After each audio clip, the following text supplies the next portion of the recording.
शुभ्रांश राय जी, आप भ्रष्टाचार का अगर आरोप लगा रहे हैं बीजेपी पर और कर्नाटक के चुनाव होने वाले हैं, तो उन तस्वीरों को क्या कहेंगे जो आज सोशल मीडिया और हर चैनल पर हैं, जहां डीके शिव कुमार मांड्या में 500-500 रुपए के नोट जनता के ऊपर फेंक रहे हैं।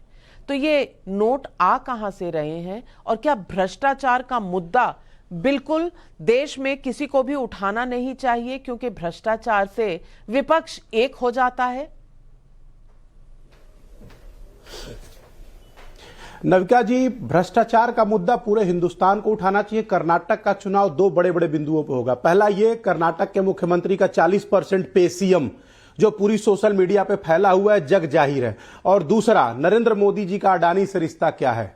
जेपीसी नरेंद्र मोदी जी क्यों नहीं बैठा रहे, आखिर उनकी क्या मजबूरी है कि जब भी विपक्ष, देश लोकतंत्र के चुने हुए सांसद जब जेपीसी की मांग करते हुए पार्लियामेंट में जाते हैं तो भारतीय जनता पार्टी पार्लियामेंट को क्यों स्थगित कर देती है। और मैं आपको थोड़ा सोशल मीडिया से बड़ा बताता हूं।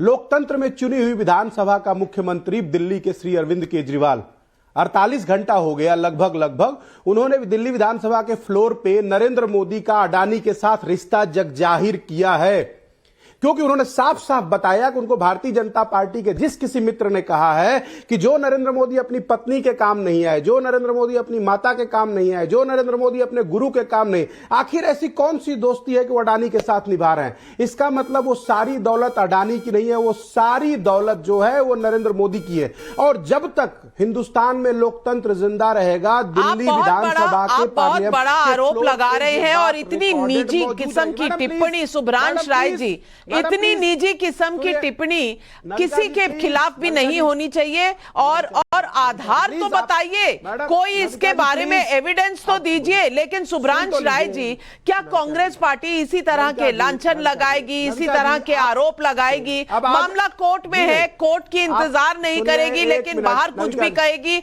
और अगर अवमानना का कोई केस उनके सामने कोर्ट सजा सुनाती है तो सत्यमेव जयते शुरू हो जाता है।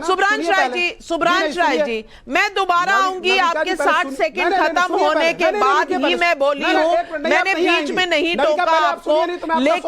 लेकिन नविका पहले आप सुनिए। जी नहीं, आपको 1 मिनट रुकिए। नविका जी, आपको सुनना पड़ेगा। आप नरेंद्र मोदी का एजेंडा मत चलाइए। ये सारी किसी का एजेंडा नहीं चला रही, मैं किसी का एजेंडा नहीं चला रही। शुभ्रांश राय जी, मैंने 60 सेकंड का समय दिया आपको, आपका समय अब समाप्त हुआ है। प्रेम शुक्ला जी जवाब देंगे, मैं आऊंगी आपके पास। डिबेट अभी शुरू हुई है।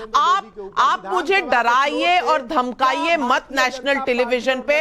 मुझे अपना काम करना आता है, मुझे किसी से डर भी नहीं लगता और ना मुझे आपका सर्टिफिकेट चाहिए। आप थोड़ा सा थम जाइए। प्रेम शुक्ला जी, आज आप जवाब दीजिए।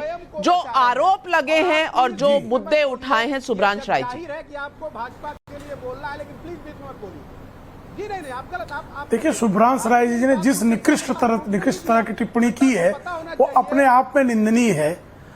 अपनी मां के काम आने का यह अर्थ नहीं है कि पूरे गांव को लूट के मां के चरणों में समर्पित कर देना, जो कांग्रेसी परंपरा है। कांग्रेसी परंपरा है, श्रीमान संजय गांधी जनता की संपत्ति को लूटकर जो है वो मारुति उद्योग कंपनी खड़ा कर रहे थे। श्रीमती सोनिया गांधी राजीव गांधी के प्रधानमंत्रित्व काल में क्वात्रोकी को घर में बैठा के दुनिया भर की डील कर रही थी। एंडरसन से डील चल रही थी, क्वात्रोकी से डील चल रही थी। इस तरह की डील करना जो है ये मां के काम आना नहीं, परिवार के काम आना नहीं है। संवैधानिक लोकतंत्र में जनता की सेवा करना ही किसी भी संवैधानिक पद पर बैठे दायित्वधारी से अपेक्षित है। और आदरणीय नरेंद्र मोदी जी भली भांति कर रहे हैं। और आदरणीय नरेंद्र मोदी जी ने जिस तरह से भ्रष्ट तंत्र के खिलाफ, वंश तंत्र के खिलाफ जिस तरह का अभियान चलाया और उसको जनता जिस तरह से सतत